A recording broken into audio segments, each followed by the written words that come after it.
1054년 동방교회와 서방교회가 분열하게 된 여러 가지 이유 중에 하나는 동방교회는 성상을 숭배하자, 또 서방교회는 성상 숭배는 우상 숭배라는 이유로 반대를 하였습니다. 아이콘이라고 부르는 이 성화나 성물을 총칭하는 성상은 한때 사람들의 신앙심을 기르는 데 도움을 주기도 했지만 피를 부르는 원인이 되기도 했습니다. 많은 성상들이 있고요. 또 그림들이 있고 또 동전에 이렇게 또 황제의 또 초상을 그리기도 했습니다. 그 밑에 그림은 이제 성상을 파괴하는 그러한 그림입니다. 로마인들은 고대부터 이 성상에 익숙하여 황제를 조각물과 그림과 동전에 묘사를 했습니다. 6세기의 교회와 정부도 성상의 제작과 성인들을 존경하는 것을 적극적으로 장려했습니다. 그러나 성상이 부적처럼 사용되고 이 성상이 복을 주는 것처럼 생각하고 가지고 다니며 집에 보관하고 숭배에 빠지는 일들이 빈번해졌습니다. 결국 성상 숭배는 국가에 피바람을 불러일으켰습니다. 새로 황제가 된 레오 3세라고 있습니다. 레오 3세의 그런 초상화인데요. 717년부터 741년까지 로마 황제였습니다. 그는 종교 정책 중 하나였던 이 성상 파괴령을 제안해서 730년에 공식화되었습니다. 이 과정에서 반대자들과의 충돌도 일어났지만 소피아 성당의 이 성상을 파괴하기로 결심했습니다. 성상을 지지하는 자들은 왜 성상 파괴를 반대했을까요? 특히 동방교회는 성상을 통해 종교적 욕구를 충족시키고자 했습니다. 또 다른 이유는 경제적인 이득이었습니다. 상당수 수도원들이 성상을 제작해서 생계를 꾸려왔습니다. 마침내 7차 니케아 이 공의회에서 성상 존경을 부활시켰는데 그 이유는 성상은 존경의 대상이지 예배의 대상이 아니라며 허락을 했습니다. 현재 천주교에서 마리아상을 유지하는 이유도 이와 같습니다. 사람들이 자주 오해하는 것이 있습니다. 어떠한 장소가 신성하다고 생각하거나 어떠한 물건이 신성하다고 오해하는 것입니다. 이스라엘은 성전이 신성하다고 생각했고 지성소에 있는 하나님의 궤가 신성하다고 생각했습니다. 물론 그런 생각이 틀린 것은 아니었지만 자칫 이러한 생각들이 미신적으로 변질될 수가 있습니다. 오늘 본문이 바로 그러한 사례입니다. 이스라엘이 블레셋과의 전쟁에서 1차 패배를 했습니다. 그들은 생각하기를 하나님의 법궤, 언약궤를 가지고 나가면 전쟁에서 반드시 이길 것이라고 믿었습니다. 그래서 하나님의 궤를 전쟁터로 옮겨왔습니다. 우리 3절을 다 같이 읽어보겠습니다. 백성이 진영으로 돌아오매 이스라엘 장로들이 이르되 여호와께서 어찌하여 우리에게 오늘 블레셋 사람들 앞에 패하게 하셨는고 여호와의 언약궤를 실로에서 우리에게로 가져다가 우리 중에 있게 하여 그것으로 우리를 우리 원수들의 손에서 구원하게 하자 하니. 아멘. 이스라엘은 어떻게 했어요? 하나님의 궤, 언약궤를 전쟁터로 옮겨왔습니다. 엘리 제사장의 내면은 나이가 들어 눈이 어두워졌고 또 외적으로는 블레셋이 쳐들어왔습니다. 이 블레셋은 중동 이스라엘 서쪽 해안에 위치한 팔레스타인입니다. 주전 12세기에 그리스의 섬들로부터 이스라엘 남서쪽 해안지대에 이주해 왔는데 사사시대에 이스라엘에게 큰 위협과 골칫거리가 된 족속이 바로 블레셋 족속입니다. 수천 년이 지난 지금도 이스라엘과 팔레스타인은 목숨을 담보로 싸우고 있습니다. 현재 가자 지구가 팔레스타인이 있는 곳입니다. 당시 블레셋은 이스라엘에 비하여 우수한 무기를 가지고 있었고 군사적으로도 조직과 훈련이 잘 되어 있었습니다.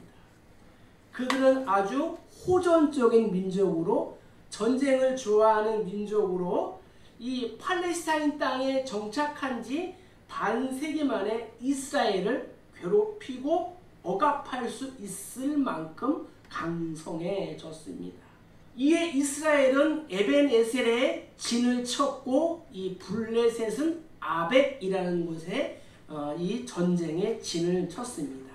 블레셋 사람들이 먼저 이스라엘을 공격했고 이 전투에서 이스라엘은 4,000명이 전사를 하며 패하게 되었습니다. 패전한 백성이 진영으로 돌아오자 이스라엘 장로들이 말합니다. 여호와께서 어찌하여 우리에게 오늘 블레셋 사람들 앞에서 패하게 하셨는고? 여호와의 언약궤를 실로에서 우리에게로 가져다가 우리 중에 있게 하여 그것으로 우리를 우리 원수의 손에서 구원하게 하자. 이렇게 말했습니다. 이것은 자신들의 패배가 전혀 뜻밖의 일이라는 탄식조의 말입니다. 당시 이스라엘도 병력이나 장비의 측면에서 부족함이 없었던 것 같습니다. 그럼에도 불구하고 이 전투에서 크게 패배한 것은 또 다른 이유가 분명히 있을 것으로 이스라엘의 장로들은 생각했던 것입니다. 아무튼 성경이 패전을 범죄의 결과로 언급하고 있습니다. 여호수아 시대에도 아이성과의 전투에서 아간의 범죄로 3,000명이 죽임을 당했습니다. 따라서 이 전쟁의 패배 또한 범죄에 대한 하나님의 경고 및 심판의 성격을 분명히 띠고 있는 것입니다. 그러나 이스라엘 장로들의 반응은 뭐예요? 여호와께서. 여기서 여호와께서라는 말은 전쟁의 패전의 원인을 자신들에게서 찾지 않고 오히려 그 탓을 하나님께 돌리고 있음을 보여줍니다. 이스라엘이 전쟁에서 패배한 원인은 사실 하나님께 대한 범죄였습니다. 그러나 이들은 하나님의 탓으로 돌렸습니다. 그리고 전쟁의 패배의 원인을 하나님의 궤에서 찾으려 했습니다.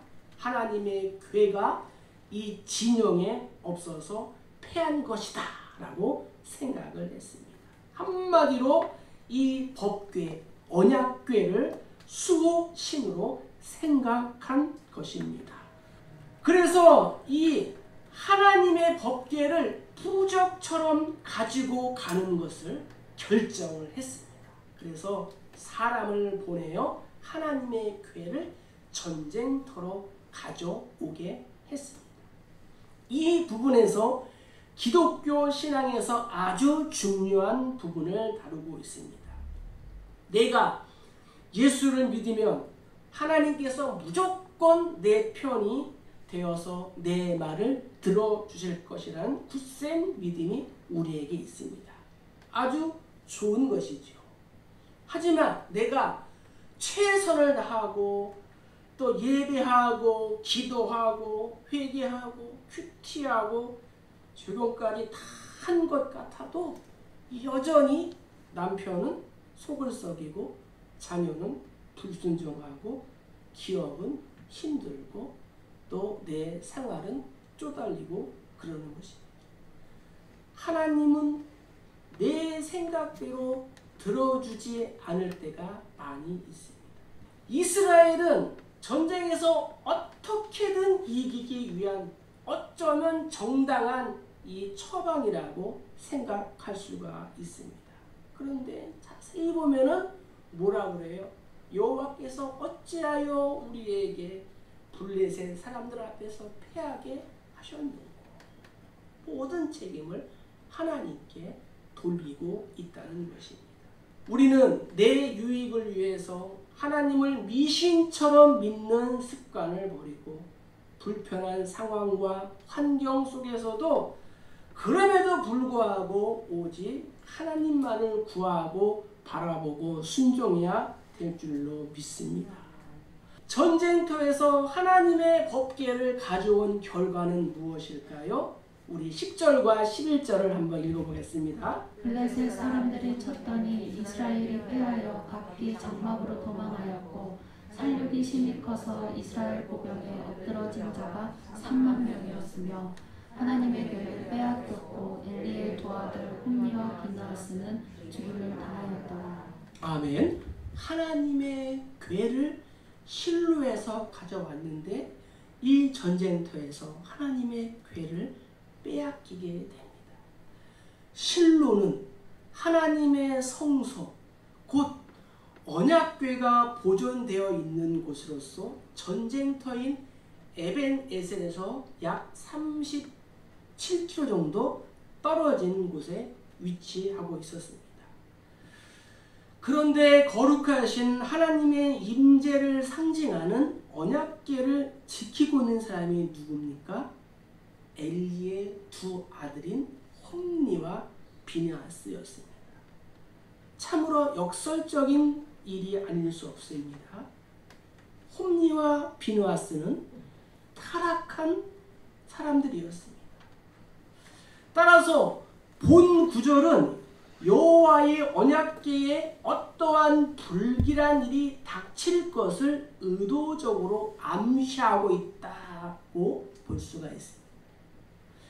그럼에도 하나님의 언약궤가 이 진영에 도착하자 5절에 보니까 하나님의 궤가 진영에 돌아올 때에 온 이스라엘이 땅이 울릴 정도로 큰 소리로 환호를 했다고 합니다.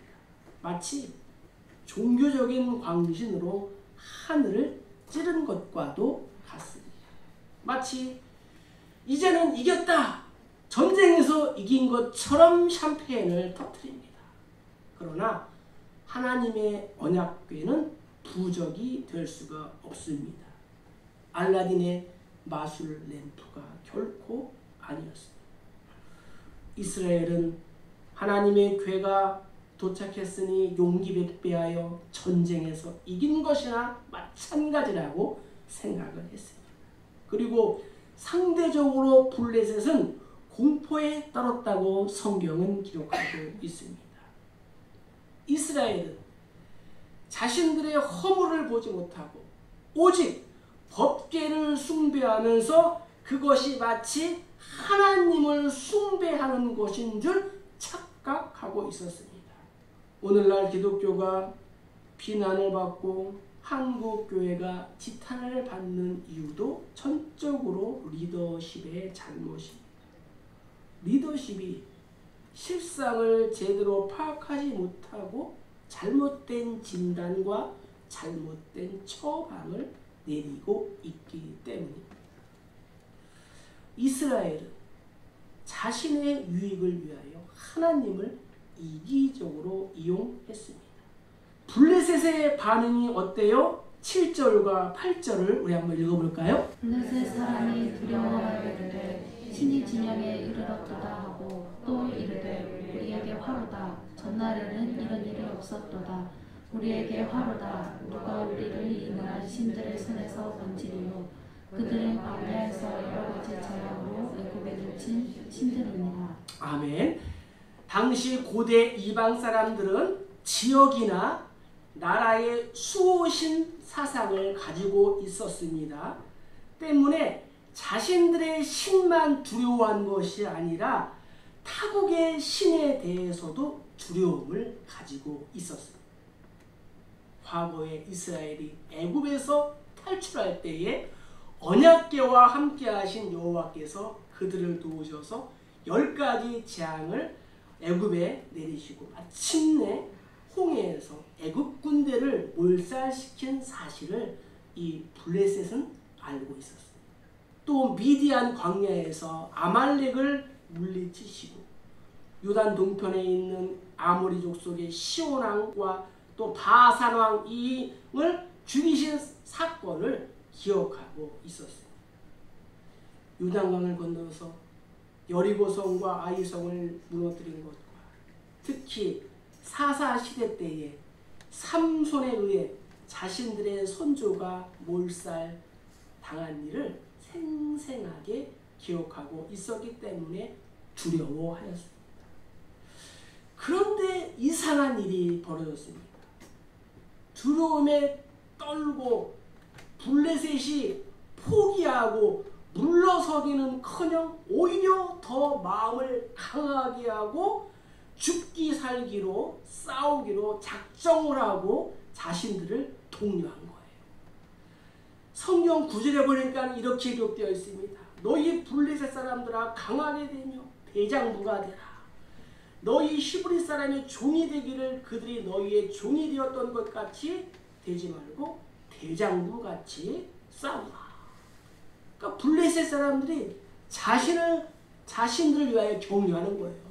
너희는 대장부가 아니냐. 대장부같이 이스라엘과 싸워라. 전혀 불안하거나 두려워하지 않았습니다.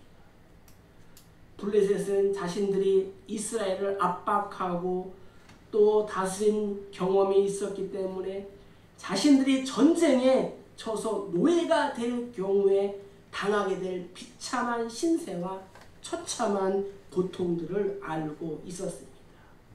한편으로는 블레셋이 이렇게 용기 백배하게 된 것은 하나님께서 불신으로 철저히 무장한 이스라엘에 대하여 새 날을 기약하시면서 행하시는 심판의 성격이기도 했습니다. 블레셋은 대장부같이 이스라엘을 다시 공격했습니다. 당연히 이길 줄 알고 안심했던 이스라엘은 무려 3만 명이 전사하고 나머지는 뿔뿔이 흩어져 도망가는 엄청난 피해를 입고 말았습니다. 그리고 무엇보다도 치욕스러운 것은 하나님의 궤를 이방인인 블레셋 사람의 손에 빼앗기는 어처구니 없는 일을 당하고 만 것입니다. 이 사실은 당시 이스라엘에게 너무나도 충격적인 것이었습니다. 이 전쟁은 패한 것으로만 끝나는 것이 아니었습니다. 이스라엘 역사의 한 시대가 막을 내리는 사건이기도 했습니다. 결국 하나님의 궤를 전쟁터로 가지고 왔지만 전쟁에서 패하고 엘리의 두 아들 홈니와 비느하스도 죽임을 당하고 말았습니다. 그리고 형제의 죽음은 줄줄이 사탕처럼 온 가족의 죽음을 불러오게 되었습니다. 이것이 불신앙에 대한 하나님의 심판이었습니다. 형식주의 신앙의 종말이었습니다. 화석화된 불신앙의 결과가 이렇게 무섭습니다. 개인은 물론 가정과 공동체, 나라까지 망하게 하는 것입니다. 이렇게 잘못된 믿음은 더욱더 큰 패배를 가져오게 되는 것입니다. 사랑하는 성도 여러분, 우리 모두는 영적인 제사장인 줄로 믿습니다. 하나님의 말씀을 내 마음대로 해석하고 내 마음대로 기도하고 내 뜻대로 적용하면서 응답을 안 해주신다고 하나님을 원망하고 있지는 않습니까? 이스라엘은 법궤의 참된 의미를 알았을까요? 우리 11절을 다시 한번 읽어보겠습니다. 하나님의 궤는 빼앗겼고 엘리의 두 아들 홈니와 비느하스는 죽임을 당하였더라. 아멘. 우리는 하나님의 궤의 의미를 알아야 합니다. 하나님의 궤는 이스라엘을 향한 하나님의 언약의 상징이었습니다. 우리를 놀라게 하는 것은 무엇입니까? 하나님의 임재의 상징인 이 법궤를 가지고서도 전쟁에서 졌다는 사실입니다. 하나님의 궤를 가지고 있다는 사실만으로 승리나 성공, 안전과 형통이 보장되지 않는다는 것을 우리에게 분명하게 보여주는 사건입니다. 하나님을 섬기지 않는 이방 족속이 오히려 이 하나님의 궤의 초자연적인 위력을 다 알면서도 천일을 불태우고 대장도 같이 싸웠다는 거예요. 그래서 하나님의 궤를 가져다 놓고 승리를 확신했던 이스라엘을 이겼습니다. 이것이 기적이 아니고 무엇이겠습니까? 여기서 우리는 무엇을 알 수 있을까요? 하나님을 올바르게 믿고 섬기는 이 믿음이 없이 내가 가지고 있는 이 궤는, 하나님의 궤는 그저 하나의 나무 상자, 하나의 나무 토막에 불과하다는 것입니다. 어떠한 마술적인 힘을 발휘할 수 있는 것이 아니라는 것입니다. 하나님의 궤는 하나님의 임재의 상징일 뿐 하나님의 임재 그 자체가 아니라는 것입니다. 하나님의 궤를 갖고 있다고 해서 곧 하나님께서 함께 하시는 것이 아니라는 사실을 오늘 본문은 우리에게 말씀해 주고 있는 것입니다. 그런데 이스라엘은 하나님의 궤를 주술적으로 오해했습니다. 하나님의 궤가 일종의 우상이 되었습니다. 마치 모세가 만든 놋뱀이 우상이 되었던 것처럼 이 하나님의 궤가 이스라엘 백성들에게 하나의 우상이 되었던 것입니다. 이스라엘이 하나님과의 언약을 잘 지키면 하나님은 그들과 함께 하셔서 안전과 승리와 형통의 은혜를 베풀어 주십니다. 그러나 그들이 언약에 불성실할 때에는 하나님이 그들과 함께 하지 않으실 것을 알아야 하는 것입니다. 하나님의 궤를 갖다 놓으면 무엇합니까? 전쟁에서 패하고 말았습니다. 문제는 거기에 함께한 자들이 하나님의 궤와 함께할 자격이 없었습니다. 아무런 변화가 없었다는 것입니다. 이 사건이 우리에게 주는 영적인 의미는 무엇일까요? 무조건 복받기를 원하는 기복신앙과 하나님을 미신처럼 믿는 잘못된 신앙 습관을 버리라는 하나님께서 주신 경고의 사건인 것입니다. 어떻게 해야 이 빼앗긴 법궤를 찾아올 수 있을까요? 패한 전쟁에서 다시 승리할 수 있을까요? 바울은 이렇게 말씀합니다. 내가 구하는 것은 너희의 재물이 아니요 오직 너희니라. 어린아이가 부모를 위하여 재물을 저축하는 것이 아니요 부모가 어린아이를 위하여 하느니라. 아멘. 전쟁에서 패하고 법궤를 빼앗긴 이스라엘에게 주시는 하나님의 처방입니다. 너희가 나를 위해 무엇을 해준다고 하지만 그게 아니라 내가 너희를 위하여 무언가를 해주는 것이라고 말입니다. 1967년 이스라엘과 아랍 사이에 6.1 전쟁이 벌어졌습니다. 이스라엘의 인구는 250만이었고 아랍의 인구는 1억이 넘었습니다. 누가 봐도 이것은 무모한 전쟁이었습니다. 당시 이스라엘의 국방장관이었던 모세 다이안 장군은 방송을 통하여 이러한 성명서를 발표했습니다. 우리는 2534년 만에 되찾은 조국 이스라엘을 지키기 위하여 부득이 이 전쟁을 할 수밖에 없습니다. 그러나 전쟁이 일어나면 우리는 최단 기간 내에 반드시 승리를 할 것입니다.